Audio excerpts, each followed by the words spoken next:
Are your ad campaigns lighting up the dashboard, but not the pipeline? That's Bullspend, and marketers are calling it out in Dashboard Confessions. My boss asked for results, so I opened my dashboard for the only positive-sounding metric I had: impressions. Cut the bull spend. See revenue, not just reach. LinkedIn delivers the highest return on ad spend of major ad networks. Advertise on LinkedIn. Spend $250 on your first campaign and get a $250 credit. Go to linkedin.com/campaign. Terms and conditions apply. Existe un secreto que las fuerzas del mal han intentado ocultar durante milenios. Una verdad tan poderosa que hace temblar los cimientos mismos del infierno. Cuando Jesús caminaba por la tierra, algo extraordinario sucedía cada vez que se encontraba con demonios. No era solo respeto lo que mostraban, era terror absoluto, pánico puro. ¿Pero por qué? ¿Qué sabían ellos que nosotros apenas comenzamos a comprender? La respuesta te va a sorprender y cambiar para siempre tu manera de entender el poder de Cristo. Imagínate por un momento estar en una reunión donde mencionan el nombre de alguien y toda la sala se queda en silencio. Pero no un silencio cualquiera, sino uno cargado de terror absoluto. Eso es exactamente lo que pasaba en las regiones tenebrosas cada vez que se pronunciaba el nombre de Jesús. Pero aquí viene lo interesante, amigo. Ese temor no comenzó cuando Jesús nació en Belén, no empezó cuando comenzó su ministerio a los 30 años. Ese miedo venía de mucho, pero mucho más atrás. Los demonios conocían perfectamente la identidad de Cristo desde antes de la fundación del mundo. Ellos habían estado presentes cuando la palabra era con Dios y la palabra era Dios, como nos dice Juan en el primer capítulo de su Evangelio. Habían sido testigos del poder creador de aquel por quien todas las cosas fueron hechas. Cuando Lucifer se rebeló en el cielo, según nos narra Ezequiel en el capítulo 28 y también Isaías en el capítulo 14, él sabía exactamente contra quién se estaba levantando. No era ignorancia lo que lo movía, era pura soberbia. Conocía el poder del Hijo de Dios y aún así decidió desafiarlo. Pero aquí está el detalle que muchos pasan por alto. Cuando Lucifer fue expulsado del cielo junto con la tercera parte de los ángeles, como nos cuenta Apocalipsis 12, versículo 4, ellos no perdieron la memoria. Siguieron recordando perfectamente quién era Jesús y cuál era su autoridad. Por eso, cuando Cristo se encarnó y comenzó a caminar entre nosotros, los demonios no necesitaban presentaciones. No tuvieron que investigar quién era este hombre de Nazaret. Lo reconocieron inmediatamente porque habían convivido con él en las cortes celestiales. Es como cuando un ex empleado ve llegar a su antiguo jefe. No importa cuánto tiempo haya pasado, la dinámica de autoridad sigue ahí grabada en la memoria. Solo que en este caso estamos hablando de una autoridad absoluta, divina, creadora. El Evangelio de Marcos en el primer capítulo, versículo 24, nos muestra esto claramente. Un demonio le grita a Jesús: ¿Qué tienes con nosotros, Jesús Nazareno? ¿Has venido para destruirnos? Sé quién eres, el Santo de Dios. Fíjate en esas palabras, sé quién eres. No dijo, creo que eres, o me parece que eres. Fue una declaración categórica, llena de reconocimiento y terror. Los demonios sabían que estaban ante aquel que había participado en su creación cuando aún eran ángeles santos. Estaban frente al Verbo eterno que había existido desde siempre con el Padre. Era como si los criminales más buscados se toparan cara a cara con el juez supremo que había dictado su sentencia. Pero hay algo aún más profundo aquí. Los demonios no solo conocían su identidad divina, sino que también entendían las implicaciones proféticas de su presencia en la tierra. Sabían que su venida significaba el cumplimiento de las promesas mesiánicas y el inicio de su derrota definitiva. Cuando Jesús nació, Herodes mandó matar a todos los niños menores de 2 años en Belén, según Mateo 2, versículo 16. ¿Pero crees que esa idea salió solo de la mente paranoica de Herodes? Los demonios sabían exactamente lo que significaba el nacimiento del Mesías y trabajaron desesperadamente para impedirlo. El nombre de Jesús llevaba consigo todo el peso de la eternidad, toda la autoridad del cielo y todo el poder para deshacer las obras del diablo.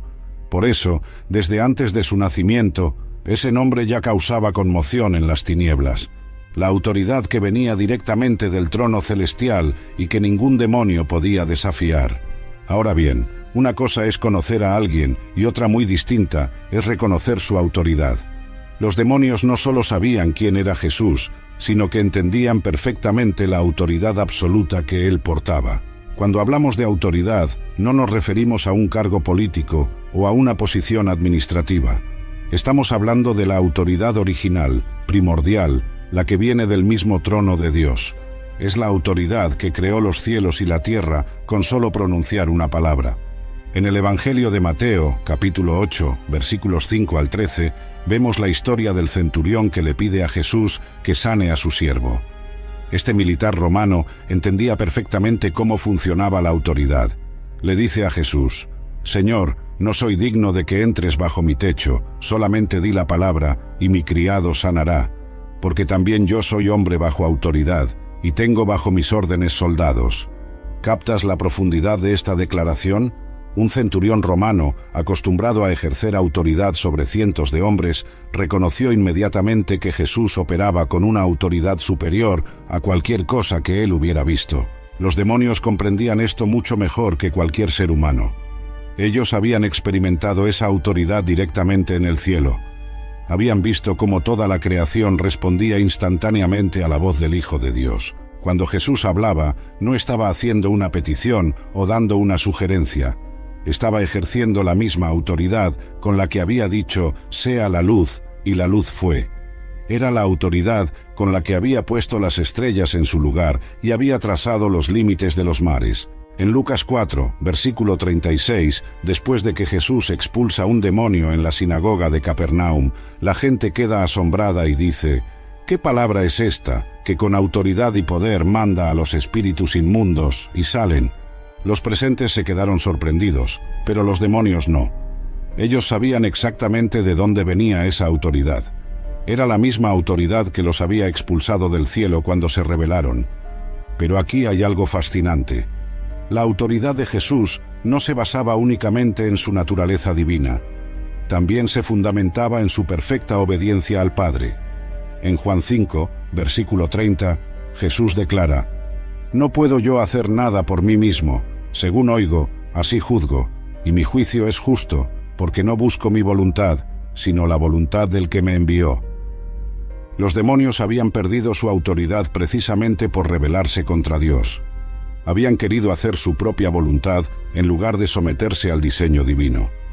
Ahora se encontraban con alguien que había venido en perfecta sumisión al Padre, manteniendo así intacta toda su autoridad celestial. Esta autoridad se manifestaba de maneras que dejaban a los demonios sin opciones. No podían resistirse, no podían negociar, no podían huir. Cuando Jesús hablaba, tenían que obedecer inmediatamente. Es como cuando un general da una orden en el campo de batalla. Los soldados no se ponen a discutir o a votar sobre si obedecen o no. La autoridad legítima exige obediencia inmediata. Solo que en este caso, la autoridad de Jesús trascendía cualquier jerarquía terrenal. Los demonios habían experimentado en carne propia lo que significaba desafiar esa autoridad. Por eso, cuando se encontraban con Jesús en su ministerio terrenal, no había lugar para dudas o vacilaciones. Sabían que estaban ante la misma autoridad que los había juzgado y expulsado del cielo. Esta autoridad también se extendía sobre toda la creación. En Marcos 4, versículos 39 al 41, vemos cómo Jesús calma la tempestad con solo 3 palabras: «Calla, enmudece». El viento cesó inmediatamente y hubo una gran bonanza. Los discípulos se preguntaron: «¿Quién es este, que aun el viento y el mar le obedecen?». Los demonios conocían perfectamente la respuesta a esa pregunta. Era el mismo que había establecido las leyes de la naturaleza desde el principio. Era aquel ante quien toda rodilla se dobla en el cielo, en la tierra y debajo de la tierra. El poder que los espíritus malignos reconocían inmediatamente sin necesidad de presentaciones. Pero la cosa va más allá del conocimiento y la autoridad. Los demonios también experimentaban directamente el poder de Jesús, y ese poder los aterrorizaba de una manera que nosotros apenas podemos imaginar. Cuando hablamos del poder de Cristo, no estamos hablando de una fuerza física o de algún tipo de energía mística. Estamos hablando del poder que sostiene el universo, el mismo poder que mantiene los átomos unidos y hace que las galaxias giren en perfecto orden. Los demonios conocían este poder de primera mano porque habían sido creados por él. En Colosenses 1, versículo 16, Pablo nos dice que por Cristo fueron creadas todas las cosas, las que hay en los cielos y las que hay en la tierra, visibles e invisibles, sean tronos, sean dominios, sean principados, sean potestades, todo fue creado por medio de Él y para Él. Esto incluía a todos los ángeles, incluso a aquellos que después se rebelarían y se convertirían en demonios. Ellos habían sido formados por el mismo poder que ahora los aterrorizaba. Imagínate ser creado por alguien y después rebelarte contra esa persona. Cuando te vuelves a encontrar con tu Creador, ¿cómo te sentirías? Los demonios no solo enfrentaban a alguien más poderoso que ellos, enfrentaban a aquel que los había diseñado y conocía cada detalle de su naturaleza. En el Evangelio de Marcos, capítulo 5, versículos 1 al 20, encontramos la historia del endemoniado gadareno. Este hombre estaba poseído por una legión de demonios. Una legión romana tenía entre 3.000 y 6.000 soldados. Imagínate esa cantidad de demonios habitando en una sola persona. Cuando estos demonios ven a Jesús de lejos, el hombre corre y se postra ante él. Los demonios gritan: «¿Qué tienes conmigo, Jesús, Hijo del Dios Altísimo? Te conjuro por Dios que no me atormentes». Fíjate en dos cosas importantes aquí. Primero, lo reconocieron inmediatamente como Hijo del Dios Altísimo. No hubo proceso de identificación, no necesitaron tiempo para darse cuenta de quién era. Su poder irradiaba de tal manera que era imposible no reconocerlo. Segundo, le pidieron que no los atormentara. ¿Por qué? Porque su sola presencia ya era un tormento para ellos. El poder de Jesús era tan opuesto a su naturaleza caída que causaba dolor automáticamente. Era como si un vampiro se expusiera directamente a la luz del sol. Los demonios también sabían que ese poder tenía propósitos específicos. Habían escuchado las profecías, conocían las Escrituras mejor que muchos teólogos. Sabían que el Mesías vendría para deshacer las obras del diablo, como nos dice Primera de Juan, capítulo 3, versículo 8. Este poder no era solo destructivo para ellos, sino también liberador para los seres humanos. Cada vez que Jesús liberaba a alguien del poder demoníaco, no solo estaba mostrando compasión, sino que estaba demostrando su superioridad absoluta sobre las fuerzas del mal. En Lucas 10, versículo 18, Jesús les dice a sus discípulos: «Yo veía a Satanás caer del cielo como un rayo». Esta no era solo una referencia a la caída original de Lucifer, sino también a lo que estaba sucediendo en tiempo real durante su ministerio. Cada exorcismo, cada liberación, era una demostración del poder que estaba derrocando el reino de las tinieblas. Los demonios también reconocían que este poder tenía dimensiones que ellos no podían comprender completamente. Era un poder que operaba en múltiples niveles simultáneamente: físico, espiritual, temporal y eterno. Cuando Jesús sanaba a los enfermos, no solo estaba restaurando cuerpos, estaba demostrando su poder sobre las consecuencias del pecado y la maldición que había entrado al mundo por la desobediencia de Adán. Los demonios sabían que cada sanidad era una declaración de guerra contra su dominio. El poder de Cristo también se manifestaba en su capacidad para ver a través de todas las máscaras y disfraces demoníacos. Los espíritus malignos pueden engañar a los seres humanos, pueden aparecer como ángeles de luz, pueden imitar voces y manifestaciones divinas, pero ante Jesús, todas esas fachadas se desmoronaban instantáneamente. Era como si tuviera rayos X espirituales que atravesaban cualquier disfraz o pretensión. Los demonios no podían esconderse, no podían fingir ser algo que no eran, no podían manipular la situación a su favor. Su poder los desnudaba completamente, dejándolos expuestos en toda su miseria y maldad.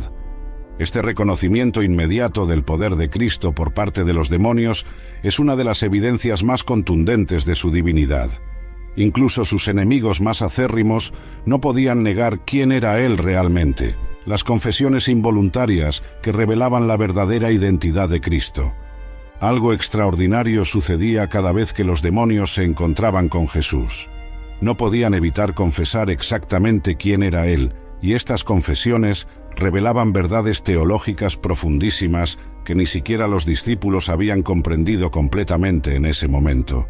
Es como si el poder de la verdad que irradiaba de Cristo fuera tan intenso que forzaba a los espíritus mentirosos a decir la verdad en contra de su propia naturaleza. Juan 8, versículo 44, nos dice que el diablo es mentiroso y padre de mentira. Sin embargo, ante Jesús, estos seres engañadores se convertían involuntariamente en predicadores de la verdad. En Marcos 1, versículo 24, el demonio en la sinagoga de Capernaum grita: «¿Qué tienes con nosotros, Jesús Nazareno? ¿Has venido para destruirnos? Sé quién eres, el Santo de Dios». Esta confesión contiene varios elementos teológicos impresionantes. Primero, lo identificaron como el Santo de Dios. Este título no era común en la época. Estaban reconociendo su naturaleza divina, su separación absoluta del pecado y su carácter sagrado. Los demonios, siendo espíritus inmundos, reconocían inmediatamente la santidad perfecta que los confrontaba. Segundo, preguntaron si había venido para destruirlos. Esto revela que conocían perfectamente la misión mesiánica de Cristo. Sabían que su presencia en la tierra significaba el cumplimiento de las profecías sobre la destrucción del reino de Satanás. En otro encuentro registrado en Mateo 8, versículo 29, los demonios le gritan: «¿Qué tienes con nosotros, Jesús, Hijo de Dios? ¿Has venido acá para atormentarnos antes de tiempo?». Aquí la confesión es aún más específica. Lo llaman directamente Hijo de Dios, reconociendo su filiación divina. Pero fíjate en la frase «antes de tiempo». Los demonios tenían un conocimiento escatológico preciso. Sabían que había un tiempo establecido para su juicio final y entendían que la presencia de Jesús aceleraba ese cronograma profético. Era como si dijeran: «Sabemos que nos vas a juzgar, pero ¿por qué ahora? ¿No era esto para el final de los tiempos?». En Lucas 4, versículo 41, vemos algo aún más revelador. También salían demonios de muchos, dando voces y diciendo: «Tú eres el Hijo de Dios». Pero él los reprendía y no los dejaba hablar, porque sabían que él era el Cristo. ¿Por qué Jesús los callaba si estaban diciendo la verdad? Porque él no quería el testimonio de los demonios. Su identidad mesiánica debía ser revelada por el Padre, no proclamada por sus enemigos espirituales. Pero hay algo fascinante aquí. Los demonios usaban el título «el Cristo», que significa «el ungido». Esto demuestra que entendían perfectamente las implicaciones mesiánicas de su presencia. No solo reconocían su divinidad, sino también su papel como el Salvador prometido. Estas confesiones involuntarias también revelaban el conocimiento que los demonios tenían de las Escrituras.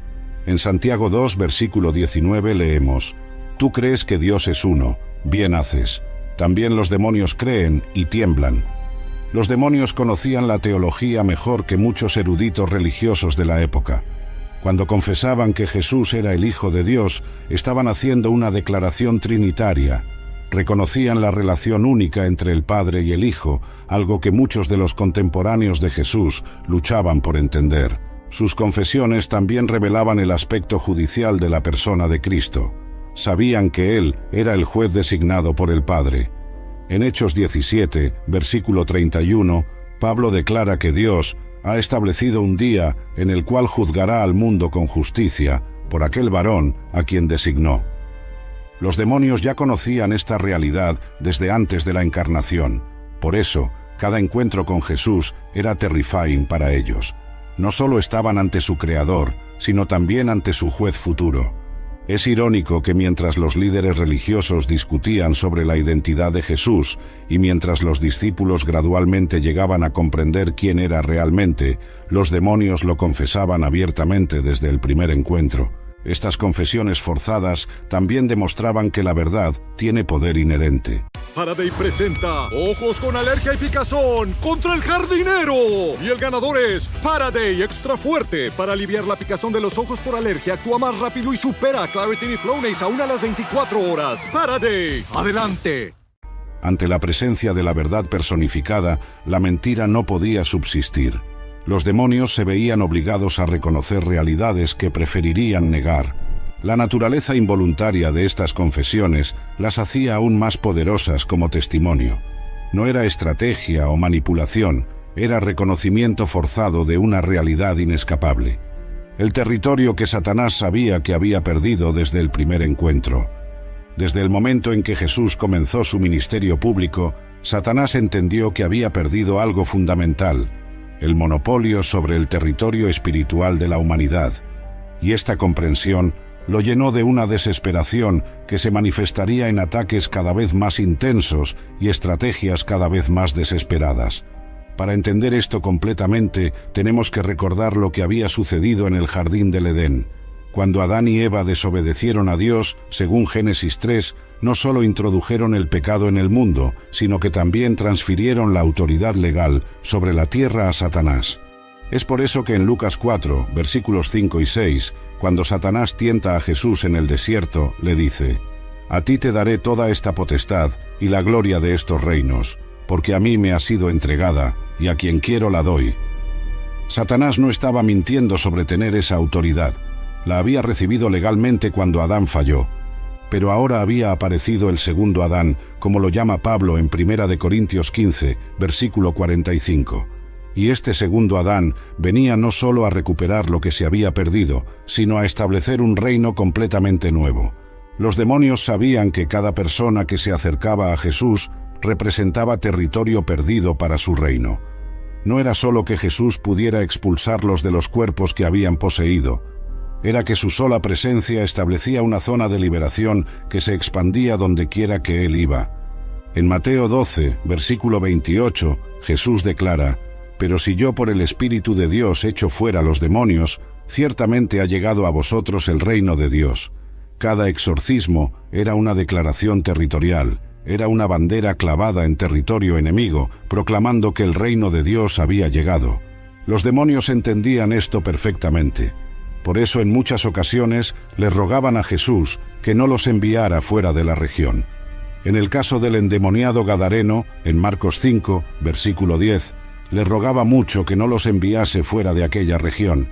¿Por qué esa desesperación por quedarse en una zona geográfica específica? Porque sabían que donde Jesús había establecido su presencia, su autoridad quedaba permanentemente establecida. Era como si cada lugar que él visitaba se convirtiera en territorio liberado. Satanás también entendió que tenía que actuar rápidamente. La tentación en el desierto, registrada en Mateo 4, no fue un encuentro casual. Fue un ataque estratégico destinado a neutralizar a Jesús antes de que comenzara oficialmente su ministerio público. Pero cuando Jesús resistió todas las tentaciones, Satanás supo que estaba perdido. Lucas 4, versículo 13, nos dice que el diablo se apartó de él por un tiempo. ¿Por qué solo por un tiempo? Porque sabía que esta era su única oportunidad de detener el avance del reino de Dios. El territorio que Satanás había perdido no era solo geográfico, sino también conceptual. Durante siglos había mantenido a la humanidad en ignorancia sobre la verdadera naturaleza de Dios. Había promovido religiones falsas, filosofías engañosas y sistemas de creencias que alejaban a las personas del Creador. Pero ahora, la luz del mundo había venido. Juan 1, versículo 9, nos dice que Jesús era aquella luz verdadera que alumbra a todo hombre. Cada enseñanza de Jesús, cada parábola, cada milagro, iluminaba más territorio espiritual y lo recuperaba de las tinieblas. Los demonios sabían que no podían competir con la verdad. Durante generaciones habían mantenido su poder a través del engaño, pero ante aquel que es la verdad personificada, todas sus mentiras se desmoronaban automáticamente. También perdieron el territorio del miedo. Durante milenios, Satanás había controlado a los seres humanos a través del temor. Miedo a la muerte, miedo al juicio, miedo a lo desconocido. Pero Jesús vino proclamando: «No temáis», y demostrando con poder que había superado todo lo que podía causar miedo legítimo. Cuando Jesús resucitó a Lázaro en Juan 11, no solo demostró poder sobre la muerte, declaró públicamente que el último territorio de Satanás, la muerte misma, no era permanente. Los demonios vieron cómo su arma más poderosa se volvía ineficaz ante el poder de la resurrección. El territorio de la enfermedad también se perdió. Durante generaciones, Satanás había usado la enfermedad como una herramienta de opresión y desesperanza. Pero dondequiera que Jesús iba, los enfermos sanaban, los ciegos veían, los sordos oían. Cada sanidad era una declaración de que el reino de Dios había llegado para restaurar lo que el pecado había dañado. Los demonios también perdieron el monopolio sobre lo sobrenatural. Durante siglos habían sido las únicas fuerzas sobrenaturales activas que la mayoría de las personas experimentaban directamente. Pero ahora había aparecido un poder sobrenatural infinitamente superior, y la gente comenzaba a distinguir entre el poder que destruye y el poder que restaura. Satanás sabía que cada día que Jesús permaneciera en la tierra, más territorio se perdería irrecuperablemente. Por eso la intensidad de los ataques aumentó progresivamente hasta culminar en la crucifixión, que irónicamente se convirtió en su derrota más completa, la estrategia demoníaca desesperada para evitar cualquier confrontación directa. A medida que el ministerio de Jesús se desarrollaba, algo fascinante comenzó a suceder en el reino de las tinieblas. Los demonios empezaron a implementar estrategias cada vez más desesperadas para evitar encuentros directos con Cristo, porque sabían que cada confrontación resultaba en su humillación pública y la pérdida de territorio. Era como ver a un ejército en retirada que intenta evitar batallas frontales porque sabe que las va a perder todas. Los demonios habían experimentado suficientes derrotas como para entender que la confrontación directa con Jesús era suicida para sus propósitos. Una de las primeras estrategias que implementaron fue la dispersión geográfica. En varias ocasiones vemos cómo los demonios suplicaban no ser enviados a ciertos lugares. En el caso del endemoniado gadareno, en Lucas 8, versículo 31, le rogaban que no los mandase al abismo. ¿Por qué ese terror específico al abismo? Porque sabían que una vez allí, su capacidad de influir en los asuntos humanos quedaría completamente neutralizada. Era preferible cualquier otra opción que el confinamiento total, pero había algo aún más revelador en su estrategia. En el mismo pasaje, en el versículo 32, pidieron permiso para entrar en una piara de cerdos. ¿Por qué cerdos? Porque sabían que mantener algún tipo de presencia física en la región era mejor que ser expulsados completamente. Los demonios también comenzaron a usar tácticas de camuflaje religioso. Segunda de Corintios 11, versículo 14, nos advierte que el mismo Satanás se disfraza como ángel de luz. Durante el ministerio de Jesús vemos evidencias de esta estrategia en acción. Los líderes religiosos que se oponían constantemente a Jesús muchas veces parecían estar motivados por algo más que simple desacuerdo teológico. Había una intensidad en su odio, una irracionalidad en su oposición que sugería influencia demoníaca, trabajando a través de sistemas religiosos aparentemente legítimos. En Juan 8, versículo 44, Jesús les dice directamente a algunos líderes religiosos: «Vosotros sois de vuestro padre el diablo, y los deseos de vuestro padre queréis hacer». No estaba hablando metafóricamente, estaba identificando la verdadera fuente de su oposición. Esta estrategia era particularmente insidiosa porque les permitía a los demonios atacar a Jesús sin exponerse directamente. Podían trabajar a través de personas que no estaban poseídas en el sentido clásico, pero que habían abierto sus corazones a la influencia satánica. Otra táctica desesperada fue el intento de corromper el mensaje de Jesús desde adentro. En Lucas 4, versículo 41, vemos que los demonios intentaban proclamar su identidad.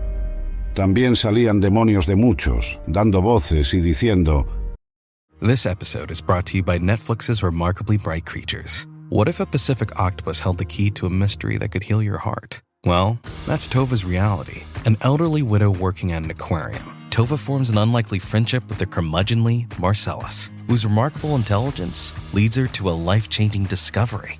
Watch Remarkably Bright Creatures with your remarkable moms this Mother's Day weekend, only on Netflix May 8th. Tú eres el Hijo de Dios. A primera vista, esto podría parecer positivo. Estaban diciendo la verdad sobre Jesús, pero la estrategia era diabólica. Si Jesús aceptaba el testimonio de los demonios, su ministerio quedaría contaminado por esa asociación. La gente podría comenzar a preguntarse si había algún tipo de colaboración entre Jesús y las fuerzas demoníacas. Jesús, por supuesto, rechazó completamente este testimonio, como vemos en el mismo versículo, pero él los reprendía y no los dejaba hablar, porque sabían que él era el Cristo. No quería nada que pudiera manchar la pureza de su misión. Los demonios también intentaron usar la manipulación emocional. Sabían que Jesús tenía compasión genuina por el sufrimiento humano, así que intentaron aprovecharse de esta característica. En el caso del endemoniado gadareno, presentaron una situación tan dramática y desesperada que cualquier persona compasiva se sentiría obligada a ayudar. Pero Jesús veía a través de todas estas manipulaciones. No se dejaba llevar por las emociones del momento, sino que actuaba desde una perspectiva de sabiduría y propósito divinos. Una estrategia particularmente sutil fue el intento de provocar a Jesús para que actuara fuera de tiempo o de manera. En Mateo 4, durante las tentaciones en el desierto, Satanás no intentó hacer que Jesús pecara groseramente. Intentó hacer que usara su poder divino de maneras que estuvieran fuera de la voluntad del Padre. «Si eres hijo de Dios, di que estas piedras se conviertan en pan», le dijo en el versículo 3. No había nada inherentemente malo en convertir piedras en pan. El problema era el timing y la motivación. Satanás quería que Jesús actuara independientemente del Padre. Los demonios también intentaron crear confusión sobre la naturaleza del reino de Dios. Sabían que la gente esperaba un Mesías político que los liberara del dominio romano. Así que trataron de capitalizar sobre esta expectativa, esperando que Jesús fuera presionado a asumir un papel político que no correspondía a su misión. En Juan 6, versículo 15, después de la multiplicación de los panes, la gente quería hacer a Jesús rey por la fuerza. Jesús se retiró inmediatamente porque entendía que detrás de esta aparente honor había una trampa demoníaca. Pero quizás la estrategia más desesperada de todas fue el intento de eliminar físicamente a Jesús antes de que completara su misión. Los múltiples intentos de asesinato registrados en los evangelios no eran solo resultado de odio humano. Había una coordinación sobrenatural detrás de estos ataques. En Lucas 4, versículos 28 y 29, vemos cómo la gente de Nazaret intentó despeñar a Jesús después de que leyera las Escrituras en la sinagoga. La intensidad y la unanimidad de su odio sugería algo más que simple ofensa religiosa. Los demonios sabían que si podían matar a Jesús antes de la cruz, antes del momento exacto determinado por el Padre, podrían frustrar el plan de salvación.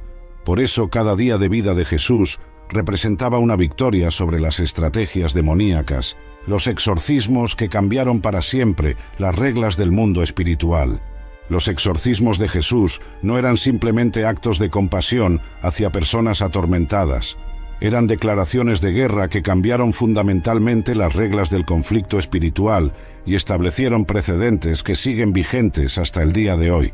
Antes de Jesús, los exorcistas judíos existían, pero sus métodos eran complicados, ritualizados y no siempre efectivos.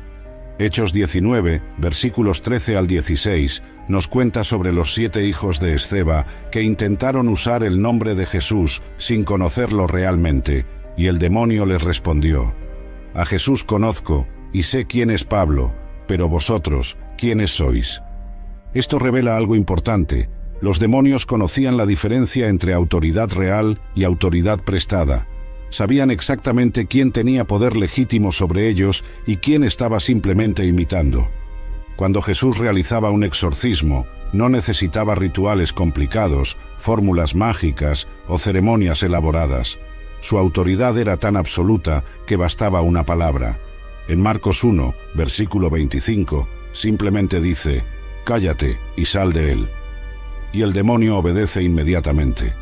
Esta simplicidad era aterrorizante para el reino demoníaco porque demostraba que su resistencia era completamente inútil. No había negociación posible, no había términos que discutir. La orden de Jesús era final e irreversible, pero los exorcismos de Cristo establecieron algo aún más revolucionario: el principio de que los seres humanos podían ser completamente liberados del poder demoníaco. Antes de Jesús, muchas culturas creían que cierto grado de influencia demoníaca era inevitable. Jesús demostró que la libertad total era posible. En cada exorcismo, Jesús no solo expulsaba a los demonios, sino que restauraba completamente a la persona. El endemoniado gadareno, que había estado totalmente fuera de control, fue encontrado vestido y en su juicio cabal, según Marcos 5, versículo 15. No quedaron efectos residuales, no hubo daños permanentes. Los demonios sabían que cada exorcismo exitoso creaba un testimonio viviente que debilitaba su influencia psicológica sobre otros. Cada persona liberada se convertía en evidencia de que su poder no era absoluto ni permanente. Los exorcismos de Jesús también revelaron la naturaleza corporativa del mal espiritual. En el caso del endemoniado gadareno, no era un solo demonio, sino una legión completa. Esto demostró que los demonios podían trabajar en grupos organizados para maximizar su destrucción, pero incluso cuando trabajaban en masa, no podían resistir la autoridad de Cristo. La legión completa tuvo que obedecer cuando Jesús ordenó su salida. Esto estableció que no hay concentración de poder demoníaco que pueda desafiar exitosamente a Cristo. Los exorcismos también cambiaron las reglas sobre el territorio espiritual. Cuando Jesús expulsaba demonios de una persona, esa persona no quedaba vacía esperando ser poseída nuevamente. Quedaba bajo la protección y autoridad del reino de Dios. En Mateo 12, versículos 43 al 45, Jesús enseña sobre el espíritu inmundo que sale de un hombre y busca volver, pero encuentra la casa desocupada, barrida y adornada. El peligro viene cuando la persona no llena ese espacio con la presencia de Dios. Los exorcismos de Cristo establecieron que la liberación demoníaca debe ser seguida por una transformación espiritual positiva. No basta con expulsar la oscuridad, hay que llenar el espacio con luz. Cada exorcismo también funcionaba como una lección teológica para los espectadores. Demostraba que el reino de Dios había llegado con poder, que Jesús tenía autoridad sobre todas las fuerzas espirituales y que la salvación incluía liberación total del poder del mal. Los demonios odiaban particularmente esta función educativa de los exorcismos. Preferían trabajar en secreto, manteniendo a las personas ignorantes sobre la realidad del conflicto espiritual. Los exorcismos públicos de Jesús exponían sus métodos y limitaciones. En Lucas 10, versículos 17 al 20, cuando los 70 discípulos regresan emocionados porque hasta los demonios se les sujetaban en el nombre de Jesús, Cristo establece un principio fundamental. La autoridad para realizar exorcismos se puede delegar, pero siempre opera bajo su autoridad suprema. Esto cambió para siempre las reglas del ministerio cristiano. Struggling with weight loss? Prolon's 5-day fasting mimicking diet is a clinically developed nutrition program designed to promote fat loss while protecting lean body mass. Developed at USC's Longevity Institute, it assists the body in entering a fasting-like state that helps reset metabolism and target visceral fat. In just 5 days, Prolon offers a science-backed approach to weight loss without extreme restriction or guesswork. Get 15% off plus a $40 bonus gift when you subscribe at prolonlife.com/now. In a food system this big, Feeding America races to get good food to neighbors facing hunger. That's why we work in real time, using technology to connect food to people fast. Hunger doesn't wait. Give now to help rescue good food for neighbors at feedingamerica.org/rescuefood. Los seguidores de Cristo no tenían que vivir en temor a los demonios porque tenían acceso a la misma autoridad que había demostrado ser invencible. Los exorcismos de Jesús también establecieron que la liberación demoníaca era parte integral del Evangelio, no un ministerio secundario o opcional. En Marcos 16, versículo 17, el mismo Jesús promete: «En mi nombre echarán fuera demonios». Los demonios sabían que cada exorcismo exitoso establecía un precedente legal en el reino espiritual. Era como jurisprudencia celestial que fortalecía la posición de todos los futuros creyentes en situaciones similares. Pero quizás lo más aterrador para los demonios era que los exorcismos de Jesús demostraban que su derrota era irreversible. No estaban perdiendo batallas temporales que podrían ganar más tarde. Cada victoria de Cristo era permanente y acumulativa, construyendo hacia una victoria final completa. El momento decisivo en la cruz que selló la derrota definitiva. La crucifixión representó el momento más confuso y paradójico en la historia del conflicto espiritual. Para los observadores humanos parecía que las fuerzas del mal habían logrado finalmente derrotar a Jesús, pero en realidad estaban presenciando su derrota más completa y definitiva. Los demonios habían trabajado durante 3 años para llegar a este momento. Habían influenciado a Judas para que traicionara a Jesús, según Lucas 22, versículo 3. Y entró Satanás en Judas, por sobrenombre Iscariote, Habían motivado a los líderes religiosos para que buscaran su muerte. Habían incitado a la multitud para que gritara «Crucifícale». Desde su perspectiva, todo estaba saliendo perfectamente. Por fin habían logrado eliminar a su mayor amenaza. El que había estado liberando territorio y expulsando demonios por todas partes, finalmente sería silenciado para siempre. Pero había algo que no entendían completamente. En 1 Corintios 2, versículo 8, Pablo explica: «La que ninguno de los príncipes de este siglo conoció, porque si la hubieran conocido, nunca habrían crucificado al Señor de la gloria». ¿Qué era lo que no conocían? El plan de redención. Los demonios sabían que Jesús era el Hijo de Dios, sabían que era el Mesías prometido, pero no comprendían completamente cómo su muerte podría convertirse en victoria para el reino de Dios. Durante las 6 horas que Jesús estuvo en la cruz, el reino demoníaco debe haber estado celebrando. Finalmente habían logrado lo que parecía imposible. El que había demostrado ser invencible ahora estaba muriendo como cualquier criminal común. Pero entonces algo cambió dramáticamente. Lucas 23, versículo 44 nos dice: «Cuando era como la hora sexta, hubo tinieblas sobre toda la tierra hasta la hora novena». Estas no eran tinieblas ordinarias. Era una manifestación sobrenatural que indicaba que algo cósmico estaba sucediendo. En ese momento, Jesús estaba cargando sobre sí mismo todos los pecados de la humanidad. Segunda de Corintios 5, versículo 21 declara: «Al que no conoció pecado, por nosotros lo hizo pecado, para que nosotros fuésemos hechos justicia de Dios en él». Los demonios comenzaron a darse cuenta de que algo había salido terriblemente mal con su plan.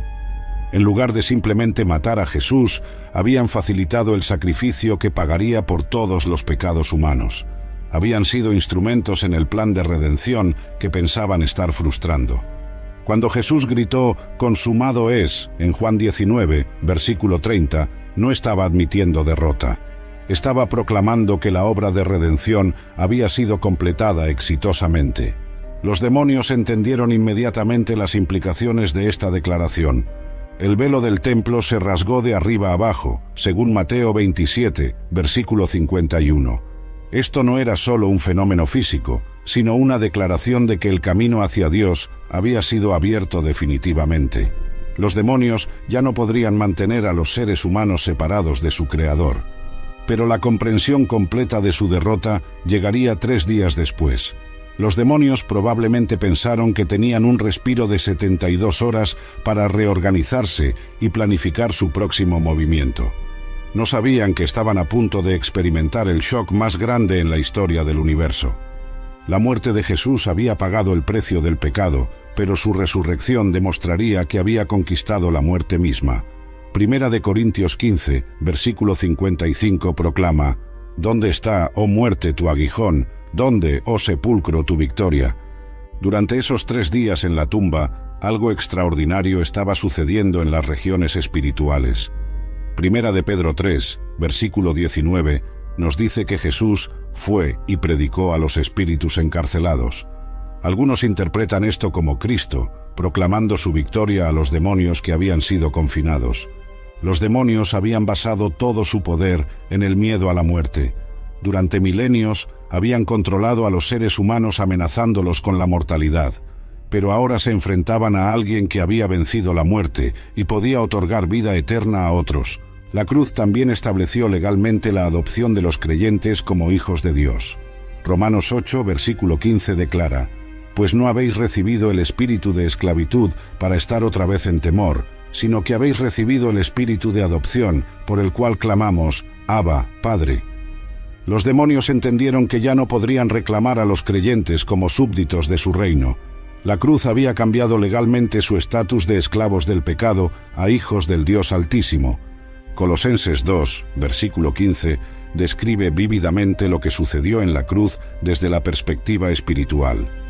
«Y despojando a los principados y a las potestades, los exhibió públicamente, triunfando sobre ellos en la cruz». La palabra despojando sugiere que les quitó su armadura, sus armas, sus herramientas de poder. Los exhibió públicamente indica que su derrota fue completamente visible en el reino espiritual. triunfando sobre ellos, confirma que la victoria fue total y definitiva. Los demonios sabían que la cruz había cambiado fundamentalmente las reglas del juego espiritual. Ya no operaban desde una posición de fuerza, sino desde una posición de derrota confirmada. Su tiempo estaba limitado y su destino sellado. La cruz no solo pagó por los pecados pasados, sino que también quebró el poder del pecado para esclavizar a las personas en el futuro. Los demonios perdieron su arma más poderosa, la capacidad de mantener a los seres humanos en cautiverio espiritual permanente. La resurrección que confirmó el terror más profundo del infierno. El domingo por la mañana, cuando las primeras luces del amanecer comenzaron a iluminar el jardín donde estaba la tumba de Jesús, el reino demoníaco experimentó el momento más aterrador de su existencia. Lo que habían considerado su victoria más grande se convirtió en la confirmación de su derrota más absoluta. Imagínate la escena desde la perspectiva demoníaca. Durante 72 horas habían estado celebrando. Por fin habían logrado silenciar al que había sido su mayor pesadilla durante 3 años. El que había estado liberando territorio, expulsando demonios y proclamando el reino de Dios, finalmente había sido eliminado. Pero entonces, algo completamente inesperado sucedió. Mateo 28, versículo 2 nos dice: «Y hubo un gran terremoto, porque un ángel del Señor, descendiendo del cielo y llegando, removió la piedra y se sentó sobre ella». Este no era un terremoto ordinario. Era una manifestación del poder que estaba resucitando al Hijo de Dios. Los demonios sintieron esa energía cósmica y supieron inmediatamente que algo había salido terriblemente mal con sus planes. El versículo 3 continúa: «Su aspecto era como un relámpago y su vestido blanco como la nieve». Los ángeles habían venido no para rescatar a Jesús de la tumba, sino para anunciar que Él ya había resucitado por su propio poder. Juan 10, versículo 18, registra las palabras del mismo Jesús: «Tengo poder para ponerla, y tengo poder para volverla a tomar». Para los demonios, esto confirmó su peor pesadilla. No solo habían fracasado en eliminar a Jesús, sino que habían sido instrumentos involuntarios en la demostración más poderosa de su divinidad. La resurrección probó definitivamente que Jesús era exactamente quien había afirmado ser. La resurrección destruyó el último refugio de esperanza que podrían haber tenido los demonios. Durante esos 3 días, tal vez algunos se habían consolado pensando que aunque Jesús fuera divino, al menos había sido limitado por la mortalidad humana. La resurrección demostró que ni siquiera la muerte podía contenerlo. Primera de Corintios 15, versículo 20 proclama: «Mas ahora Cristo ha resucitado de los muertos, primicias de los que durmieron es hecho». Los demonios entendieron inmediatamente las implicaciones de esta declaración. Si Cristo era las primicias, significaba que otros seguirían. La muerte había perdido su permanencia. Durante milenios, los demonios habían usado el miedo a la muerte como su herramienta de control más efectiva. Habían mantenido a los seres humanos en esclavitud espiritual, amenazándolos con la mortalidad. Pero ahora se enfrentaban a alguien que había conquistado la muerte y podía otorgar vida eterna a otros. La resurrección también confirmó todas las afirmaciones que Jesús había hecho durante su ministerio. Cada vez que había dicho «Yo soy», cada declaración de divinidad, cada promesa de vida eterna, quedó validada por el poder de la resurrección. Los demonios sabían que ya no podrían cuestionar la autoridad de Cristo. Durante su ministerio terrenal, tal vez algunos se habían consolado pensando que su poder estaba limitado por su humanidad. La resurrección demostró que su humanidad no había limitado su divinidad, sino que la había expresado perfectamente. Romanos 1, versículo 4, declara que Jesús fue declarado Hijo de Dios con poder, según el Espíritu de Santidad, por la resurrección de entre los muertos. Los demonios entendieron que esta declaración tenía implicaciones legales en el reino espiritual. Jesús había sido oficialmente confirmado como el juez supremo. La resurrección también estableció el patrón para la futura resurrección de todos los creyentes. Juan 5, versículos 28 y 29 prometen: «No os maravilléis de esto, porque vendrá hora cuando todos los que están en los sepulcros oirán su voz, y los que hicieron lo bueno saldrán a resurrección de vida, mas los que hicieron lo malo, a resurrección de condenación. Los demonios sabían que cada creyente que muriera físicamente sería eventualmente resucitado para vida eterna. Su victoria temporal sobre individuos específicos sería revertida en la resurrección final. Pero quizás lo más aterrador para los demonios era que la resurrección confirmó que Jesús ahora tenía las llaves de la muerte y del Hades, como declara Apocalipsis 1, versículo 18. Ya no podrían mantener a nadie permanentemente en cautiverio espiritual. La resurrección también activó la Gran Comisión. Mateo 28, versículos 18 al 20, registra las palabras del Cristo resucitado. Toda potestad me es dada en el cielo y en la tierra. Por tanto, id y haced discípulos a todas las naciones, y he aquí yo estoy con vosotros todos los días, hasta el fin del mundo. Los demonios entendieron que esto significaba una expansión global del reino de Dios. Ya no tendrían que lidiar solo con Jesús directamente, sino con millones de seguidores empoderados por su autoridad resucitada. La promesa de que Jesús estaría con sus discípulos todos los días hasta el fin del mundo significaba que los demonios nunca más tendrían un respiro. La presencia de Cristo, ahora multiplicada a través de sus seguidores, estaría activa constantemente en el mundo. Los demonios también sabían que la resurrección había establecido el precedente para el juicio final. Hechos 17, versículo 31, declara que Dios ha establecido un día en el cual juzgará al mundo con justicia por aquel varón a quien designó, dando fe a todos con haberle levantado de los muertos. La resurrección era la credencial divina que establecía a Jesús como el juez designado. Los demonios sabían que su propio juicio era ahora inevitable e inescapable. La victoria final que estableció el dominio eterno sobre toda potestad demoníaca, la ascensión de Jesús a los cielos 40 días después de su resurrección, marcó el establecimiento oficial de su reino eterno y la confirmación final de que toda potestad demoníaca había sido subordinada permanentemente a su autoridad suprema.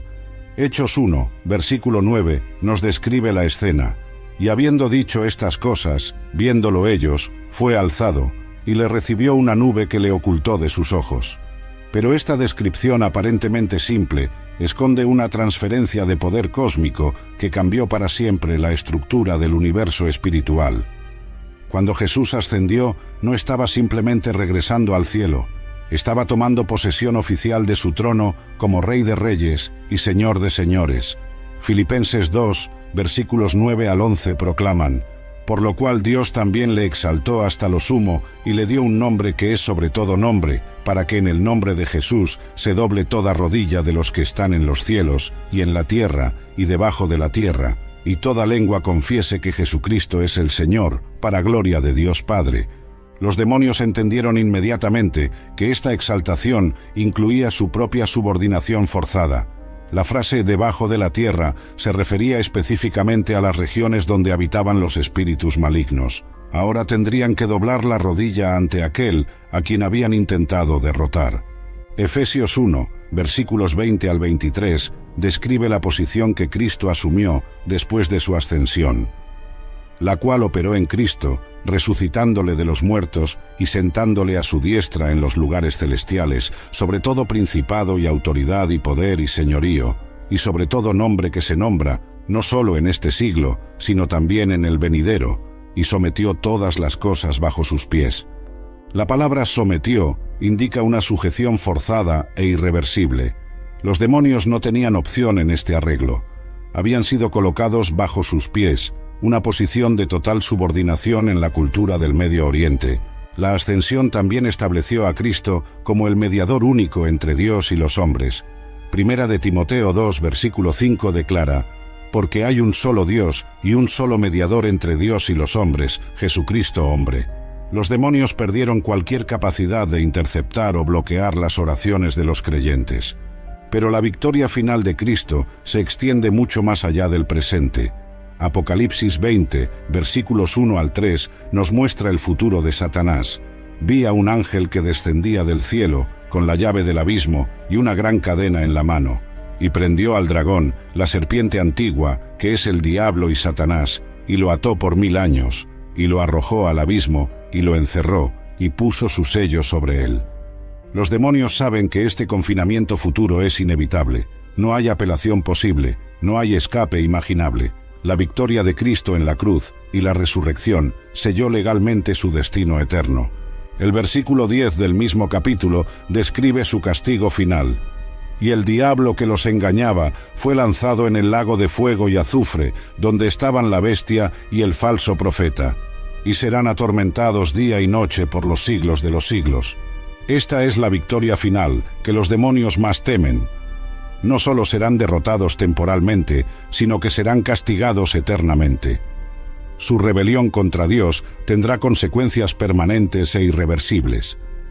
Mientras tanto, en el presente, los creyentes tienen acceso a esta autoridad victoriosa de Cristo. Lucas 10, versículo 19, registra las palabras de Jesús. «He aquí os doy potestad de hollar serpientes y escorpiones, y sobre toda fuerza del enemigo, y nada os dañará». Los demonios saben que cada creyente genuino porta esta autoridad delegada. Ya no pueden intimidar o controlar a aquellos que conocen su posición en Cristo. La victoria de Jesús se ha convertido en la victoria de todos sus seguidores. Primera de Juan 4, versículo 4, confirma esta realidad. Hijitos, vosotros sois de Dios, y los habéis vencido, porque mayor es el que está en vosotros que el que está en el mundo. Los demonios han sido vencidos no solo por Cristo directamente, sino por Cristo viviendo en sus seguidores. La victoria de Cristo también garantiza la transformación final de toda la creación. Romanos 8, versículos 20 al 21 prometen: porque la creación fue sujetada a vanidad, no por su propia voluntad, sino por causa del que la sujetó en esperanza, porque también la creación misma será libertada de la esclavitud de corrupción a la libertad gloriosa de los hijos de Dios. Los demonios saben que su influencia corruptora sobre la creación será completamente eliminada. El universo mismo será restaurado a su perfección original y ellos no tendrán lugar en esa nueva realidad. Apocalipsis 21, versículos 1 al 4, describe esa realidad final. Vi un cielo nuevo y una tierra nueva, porque el primer cielo y la primera tierra pasaron, y oí una gran voz del cielo que decía: He aquí el tabernáculo de Dios con los hombres, y Él morará con ellos. Y ya no habrá muerte, ni habrá más llanto, ni clamor, ni dolor, porque las primeras cosas pasaron. Esta es la victoria final que los demonios no pueden impedir ni alterar. Han sido excluidos permanentemente del futuro eterno de la humanidad redimida. La oscura verdad de por qué los demonios temían a Jesús más que a nadie es simple pero profunda. Reconocían en él a su Creador, su juez y su vencedor final. Sabían que su tiempo estaba limitado, su poder era prestado y su derrota era inevitable. En cada encuentro con Cristo veían un adelanto de su destino eterno. Por eso su terror no era temporal, sino existencial, no era estratégico, sino absoluto. En Cristo, toda rodilla se dobla, toda lengua confiesa, y toda potestad demoníaca reconoce la supremacía eterna del Hijo de Dios. Esta es la victoria que cambia todo, para siempre.